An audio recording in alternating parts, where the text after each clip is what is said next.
So, home life. Can we just turn that down a bit, please?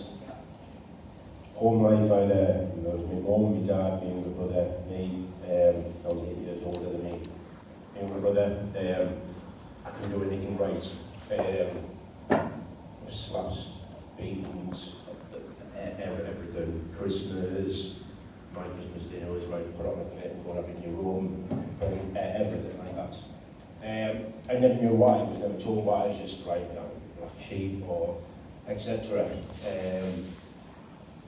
I ended up moving out when I was 18, moving with grandma. And then that was alright for a while, and then my granddad did exactly the same thing, beans off my granddad, to where you think actually it's not them, it's me. I'm the useless one, I don't want the wrong one, and I believe that. And then my grandma, my mum knew what was going on, she just kept quiet. My grandma knew exactly what was going on, she stayed quiet. Grandma passed away, and sleeping through the door, I just wanted some bits and pieces. And then, yeah, I found a photo. So at that point, I don't think I'd ever seen a photo of me until I was 49. I never asked the question. Found one photo, and my little shorts on, white shirt, tie. I said age 5 on the back, and it said John Robson, and I was from Lancaster. Obviously, I had a million questions to ask, completely through. Asked, nobody wanted to talk about it. Went back to my mum, nobody wanted to talk about it. So when police got involved, ringing on doors, went answers, just couldn't work it out. And then it was one night that my dad, and again I was ringing on doors, and the police were there. It's just like, I don't need answers. He invited me in, even still to that day, my mum was like, no, you can't tell him. And he was like, right, yeah, I'm not your dad.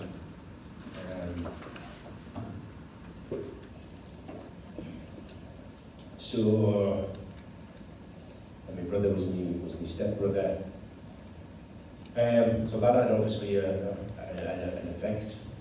Starting around with our own crowd, drugs, drink, obviously not that helped. And then I thought, right, I'll try and find him. I thought it'd be a lengthy process. He had about 5-6 brothers. They were from a small village. So I drove a motorbike to that little village by his green. I live in the Midlands now, but that was by his green in Spennymoor. Found where one of the Robsons lived, one of the brothers, and huge house, everything. I thought, the family can't be that bad. Knocked on the door, I think I muttered and stumbled for a few bits, and then he was like, "You're John's lad, my dad's called John." He invited me in, sandwiches, everything was great, and then literally that moment he says, "I'll go and get him." He lives round the corner. He came round, stinking of drink, everything else. Give him chances, cut a long story short, he was everything that my mum had said. Give him chances after chances. And she was right. Went back to my mum and Robbie, my stepdad, or dad. And they were like, "You made your bed, didn't it? Lies. And you're going to bring shit to us, we don't want to know." And he joking, no, they just didn't want to know. So I went back to him, spent time with him. Beatings came from there, but I was getting big enough to fight back. Fought back once, and then his brothers, my uncles, and him, excuse my French, beat 10 as a shit out of me. Put in hospital. Came out, and had nobody. There was nobody there. I was homeless. Went back to the drink, the drugs, everything over time. Caused me 3 failed marriages. I just couldn't deal with things. It was always everybody was lying. Everybody was, nobody was telling me the truth. Nothing. I had a daughter with one of them wives. We split up, and the ex used all the shit from the younger days against me through the courts. So I went to see my daughter. And somebody said to me one day, like, you're locked up or in a wooden box. You need to go and see somebody. And still that day it was my mum. I needed my mum.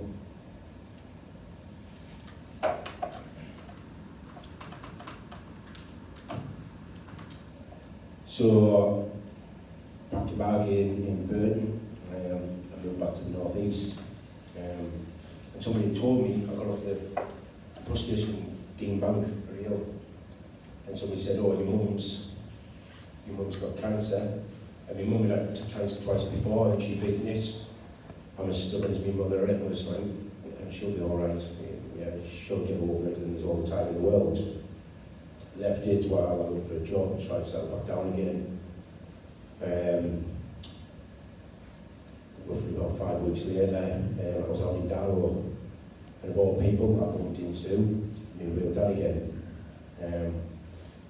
And he asked me if I'd seen the Northern Echo, local newspaper. And it was a Friday, and he said it was Wednesday. I said no, and he says you need to go and look at. Cut long story short, I went to Bishop Auckland, where the Northern Echo, there was printed there. And I said, you need to get Wednesday's paper out. This was the Friday. And bereavements. And she said, why is it a friend or God or anything else? And I said, no, it's my mum.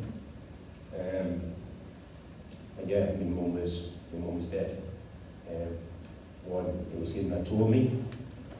And then by that time it was too late, and me realising my mum had been trying to protect me all them years.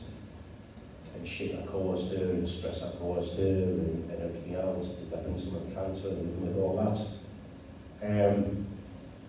But it's too late.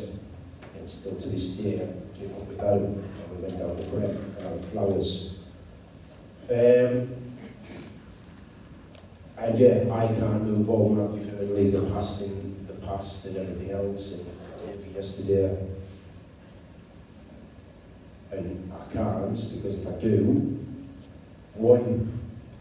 so when I'm doing well, and I am at the moment, work, training, boxing, everything else, but I'll get to the stage when I think I don't deserve this. You know, I'm not worthy, I shouldn't have it, and if I should, my mum should be seen as my mum's not, so I don't deserve it. And yeah, I can't let go of that past, even though it's all that shit. Because if I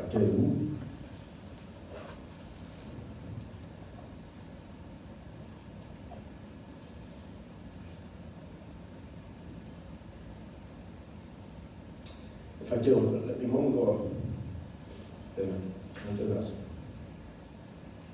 So yeah, it's 48 now, and this has been at the forefront of the content. I put it up, I used to bury it and deal with it, and then boxing, and I was living my life. Before I met Adam, November, I had a fight, I was working stupid hours, not eating properly. November I actually had a mini stroke, piled the weight back on. I started focusing everything, and then saw one of Adam's videos, started training there. Whatever, the ECGs, everything done, he said no damage was left, but it brought all that shit that I could deal with one way in the past of burying it all. It brought it into the forefront again, where I could sit in with my daughter and just mumbling to myself and sat there calling myself John, and I'm like, you're not John, you're Mike. And it literally brought everything. No doctors have told me why that's happened or anything, but I could remember and wanted to talk about everything from the childhood. Even though for years it was like, no, stay away.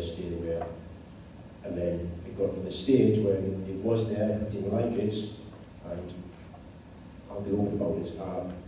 Even weeks ago, not when we're driving back down at them, so don't worry, but I'm sat in the car where I think put my foot on the accelerator and go and hit that wall. And that's 2 weeks ago, so yeah, this is a 20 odd years of why is this shit happening to me, then another 10 years of who the hell is John Runson? And then Mum died. It's just been episodes after episodes for 10 years. And yeah, and I'm still living in this, but because it's where Mum is. I do want to move on, but I know what I've got to do to move on. I mean, a personality or self-image, I know both parts of me. Mike, that's quiet, really nice, like help everybody. John, that's in me. Give me glasses. And they're both there, and they both fight each other constantly. One that get up, 3 wives have all said, I don't know who's coming up. I come home from work and it could be John, it could be Mike, I don't know. Neither do I. Okay, thank you for that. Just have a drink of water. Thanks for sharing that. I know it wasn't easy. Is that the first time you've shared that level? It's many people, yeah. When have you shared that? When was the last time you shared that? I haven't. I went to, I've seen one counsellor over all them years. I went once because I was in there and he told me to describe the table. I was like, shit. I didn't go back. I went to the doctors. They said, you're depressed, we'll put you on tablets. The 2 things that helped was, and years ago, was drugs and alcohol. But it helped for that moments. And then afterwards it would be worse, so take some more drink, drugs, you take some more drink. So just temporary masking the problem? Yeah, constantly, you know. I do have this thing that I put a mask on, I can be whoever I need to be for that day, or in that moment, who I am, and I'm not grown. Okay. And you, let me just get this right, so were you 26 when you found this out? Was that right? 24, yeah. 24 when you found this out, okay. When you were a child, whose love did you crave the most out of what you now call your stepdad or your mother? Whose love did you crave the most? Mum.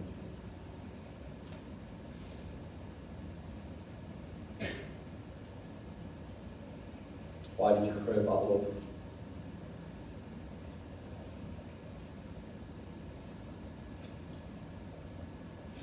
So I did see I'm all right. Okay,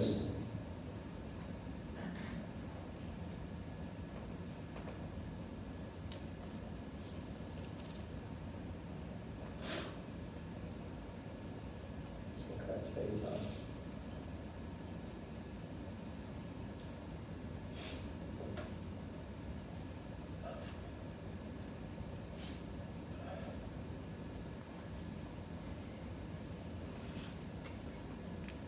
What type of relationship did you have with your mother? Tell me about that. When it was just me and my mum together, good. But it would just be, it wouldn't be in front of me. Obviously then I thought he was my dad. It would be if he was out, if my brother was out, it would be them moments when she would give me all that. So yeah, give me all right. Around family, friends, everybody else, it didn't happen. And I know it wasn't easy for her. I'm a spitting image of my real dad, which I know wasn't easy. And as I say, I think I might call you or beat the shit out of me every night. Very young at the bridge. Yeah, my real dad tried to throw me off there, supposedly when I was a baby. Again, I still went looking for him. Okay. If I was to ask you a question from what you've learned over the last couple of days, where do you think the biggest challenge is on that cycle of performance for you? Where have you had a key? Where's the battle been?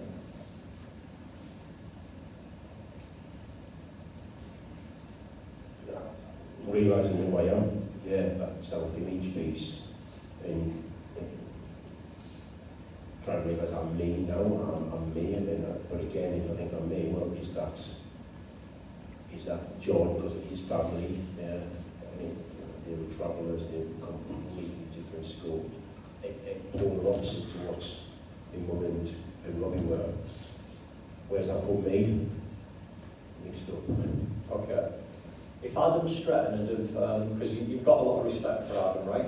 Yeah. I can see that. You look up to Adam, don't you? Yeah. What is it you see in Adam that you like?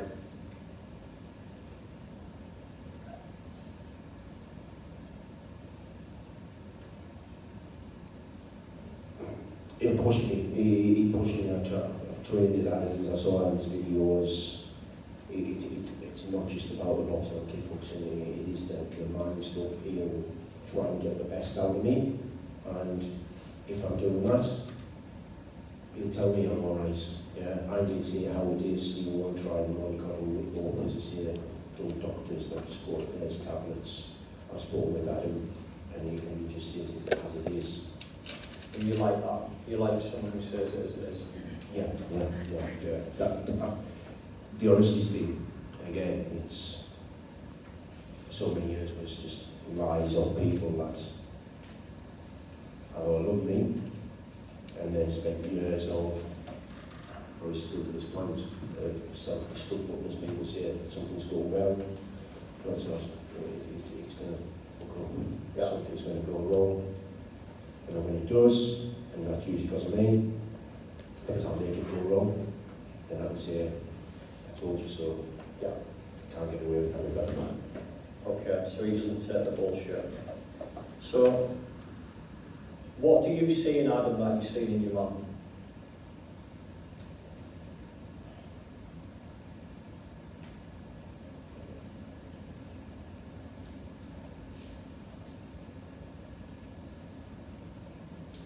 Kindness, and I would say about that mum before. She used to hate her for the lies, but then when I realised that she was trying to protect me, but I couldn't tell her anymore because she's gone. Do you feel Adam tries to protect you? Yeah. Do you feel we have a connection? Mm-hmm. Why? Why are you telling me all this and you've not been able to tell a doctor it before? We've only met yesterday. Because I think I've mentioned a few minutes yesterday, there's people here that have been through the shape what I've gone through is nothing compared to what some people have gone through and share their stories that people could sit there and walk out and I thought if I wasn't doing I put myself I've done tablets, I've done everything, I've tried to top myself a million times. And was this one of the last things to do? I wouldn't have met Aaron if I didn't have the stroke, because I wouldn't have swapped gyms if that gym met Aaron. Aaron was the one that brought me here, and I'm not one of these that thinking these things happen for a reason. But I'm here. I don't agree with the tablets and everything else, but my hair is put Dave last night, it's still like a tumble drive, it's all like what's going on at the moment. Okay, you're looking for answers, right? Yeah. What connection do you see with me? Why are you able to sit here like this when you've never done this before? What is it that you see in me that you see in yourself? I don't know, I'm surprised myself doing this. I don't know. I feel relaxed. I can't talk about this. I don't know what it is. It's not because it's a professional or something that's trying to take the piss. If there was just one thing that you think connects me and you, what do you think it is? Yes. You know, these, I don't know. Something outside of the accent. Look deeper. Look at me, look at you. What's the connect you see?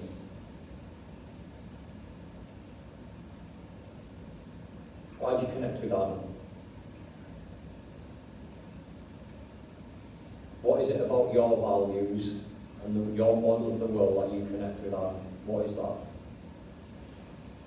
Going back to the honesty, saying it as it is, the honesty, that's not doing it for any other reason, but... Okay, do you say it as it is? Yes. Do you think I say it as it is? Yeah. Do you think that's possibly a connector between us then? Yeah. Okay. Right, I'd like you to do something now, so you trust me. You trust me? Yeah. Good, because I trust you. So what I'd like you to do is, I'd like you to think of a time back, I want you to wind back before you found out this information. So I want you to go back prior to that age of 24 years old, and I want you to tell me of a time when you felt confident, you felt strong, it felt like everything was going right in life. Can you remember that time?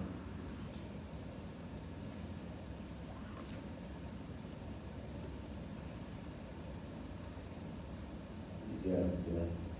You remember a time when you felt certain, you felt good? Okay, close your eyes. I want you to take yourself back to that place now. See what you're seeing.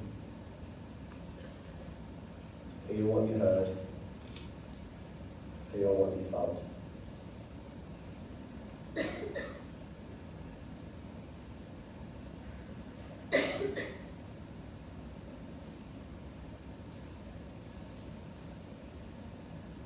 You're not fully there. Yeah. Don't fight it. Go back to it. See what you're seeing at that time. Hear what you heard. And feel what you felt. Go back there. Allow yourself to go back there.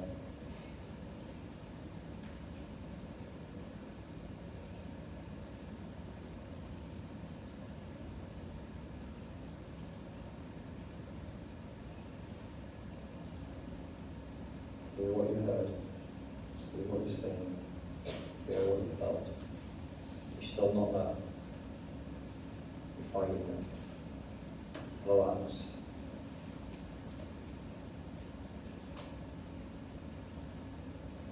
I don't care how far back this morning, I want you to pick a time when you felt good and confident. Can you remember a particular time?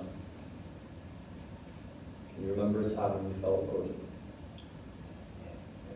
Good. I want you to hold on to that now. I want you to really bring that picture up. Hear what you heard at that time. What could you hear? What type of things were you saying? What was happening? What could you see? How did you feel? Go back there now. Go back into that moment now.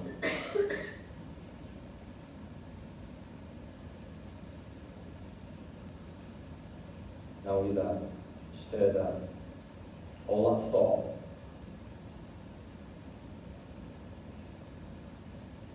Hear what you heard. See what you're seeing. Feel what you felt. What does that feel like?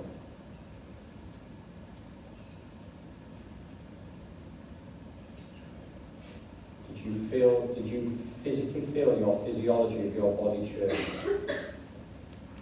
Did you feel your breathing changing?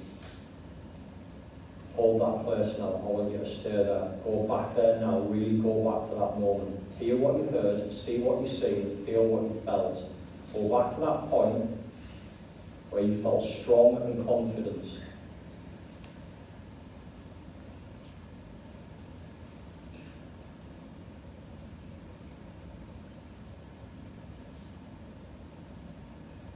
When was the last time you felt that?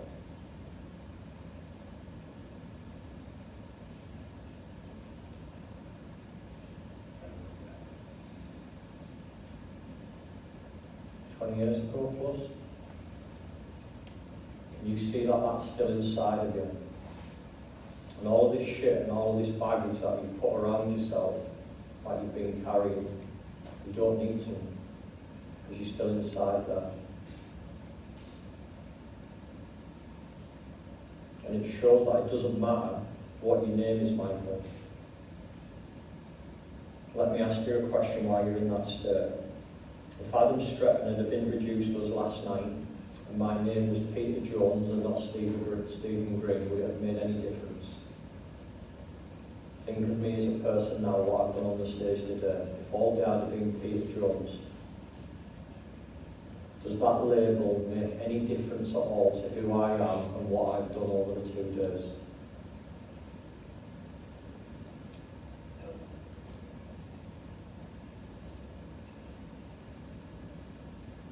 Okay, I want you to do one more thing for me.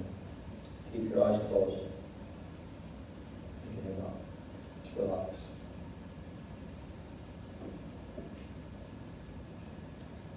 Go back to that moment.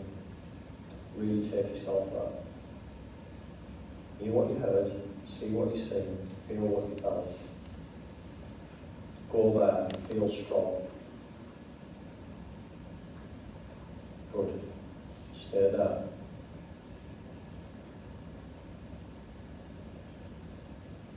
Now while you're in that strong moment, here's what I want you to do. Because you feel powerful now, right? You feel strong, you feel powerful. And when you're in that state, it doesn't matter what things are coming in, you've got the ability to knock those out. They're not going to affect you while you're in that state. I'm going to ask you to do something now while you're in that state. I want you to think of all of that pain that you've had. If that means you come back forward with me, take yourself to where that place is of pain. Knowing now that it can't harm you, because you've got that ability to go back to that state at any moment. Do you understand that? Take yourself to the pain now. Take yourself to the pain now. All of that pain you've been carrying, let it go now. Let it go. Give yourself permission to let it go now. Let it go, Michael. Let it go. Give yourself permission to let it go now. Let it out. Forgiveness for you, forgiveness for your mum.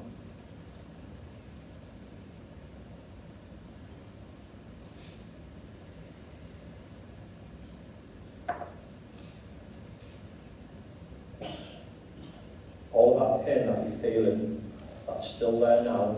I want you to tell me what it feels like. In fact, to give it a shape, what shape is it?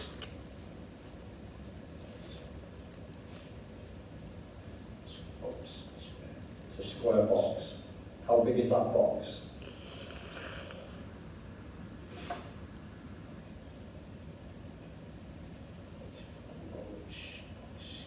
Is it inside or is it outside? It's outside. You're inside the box. Is that right? Is it square? What colour is it? It's a brown box. Does it have sharp edges? Is it a still picture or is it a video?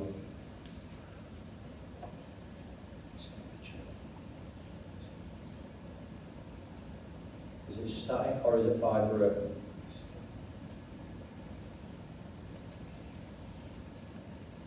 Okay, here's what I want you to do. Take yourself back to Michael, that's strong. Take yourself back to that state now. Bring that back up. Go back to that state. You're there. Good.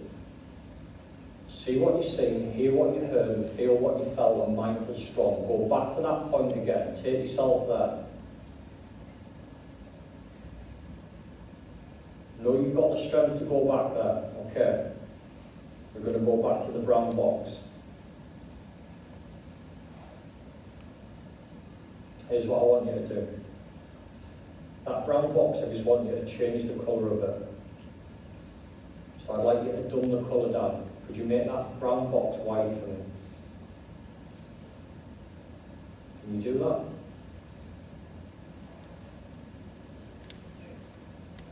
Is it white? Good. Now what I want you to do is I want you to take the edges off it. Make it a little bit round. So it's a little bit more like a ball. Can you do that for me?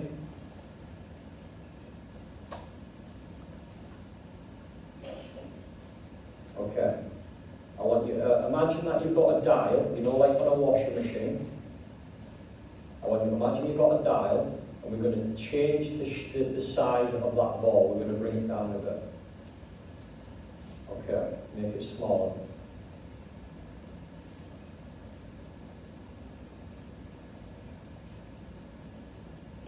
Make it smaller again. Bring it all the way down to the size of a golf ball. Tell me when you've done that.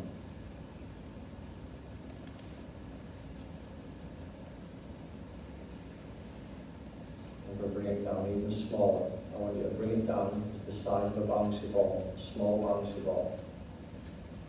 Reduce it down even more.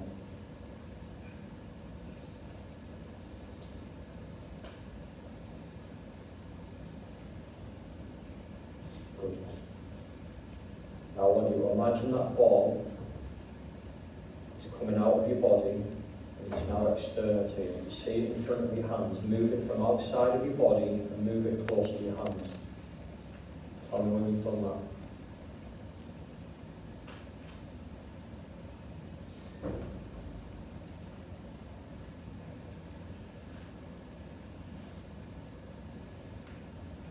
Now I want to imagine that with the biggest throw that you could possibly do, with that ball in your hand, I want you to imagine throwing it away. And inside there, all of that pain that you're going to let it go. For once and for all, you're going to let all of this pain go. And if you feel emotional and that comes out, that's good. Throw that ball now. Let it go. Give yourself permission to let it go.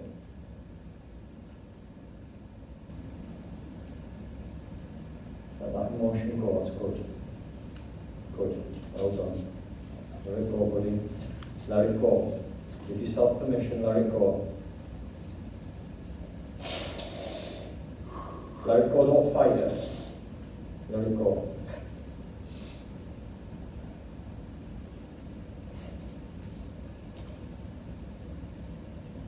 Come on, let it go.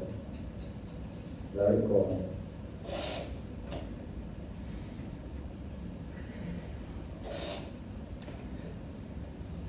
Let it all go. Let it all go.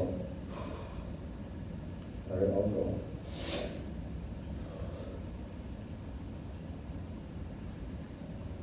No more blame. No more questioning. Forgiveness for yourself and forgiveness towards your mum. Because you know your mum will forgive you, don't you? You know that, don't you? And the only one who's been harbouring all that is you, isn't it?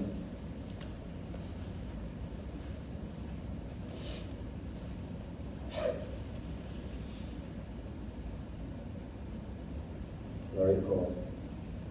With your powerful subconscious mind that's hold on to all of this, let it go. Allow it to let it go for once and for all. Let it all out, let it out. Now. Let it go.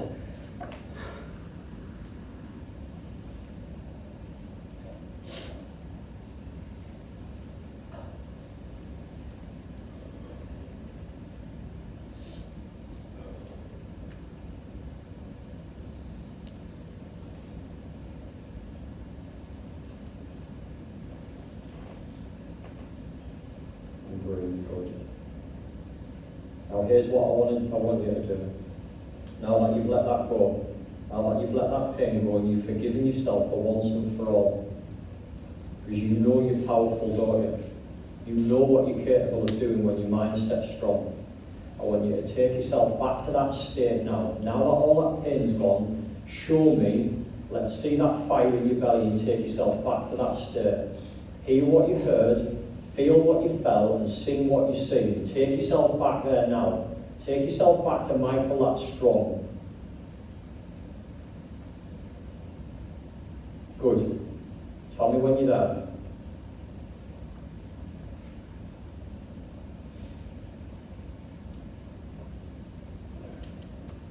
Stay there. We're now going to turn it up. We're now with that dial, we're going to turn that up. Hold yourself there, hear what you heard, feel what you felt, and see what you sing, and we're going to turn that up. Are you ready? Imagine you've got a hand on the dial now and just slowly turn that up. I want you to feel better, I want you to feel stronger than you've ever felt before. Turn that dial up now. And again, I want you to turn it up some more.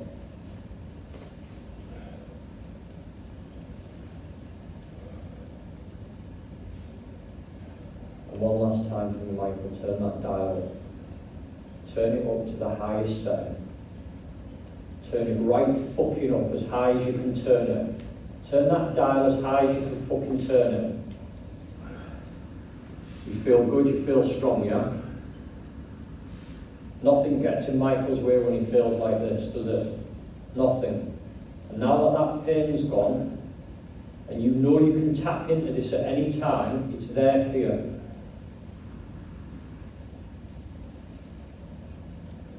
I want you to leave here today, and I want you to remember that you can tap into that at any time. You've made that forgiveness now. I want you to plan moving forward with the right people that you've got around you. You know there's people like me, you know you've got people like Andy. Tell me how you feel. 6 foot wide. 6 foot wide. Good. Well done, buddy. Give him a round of applause.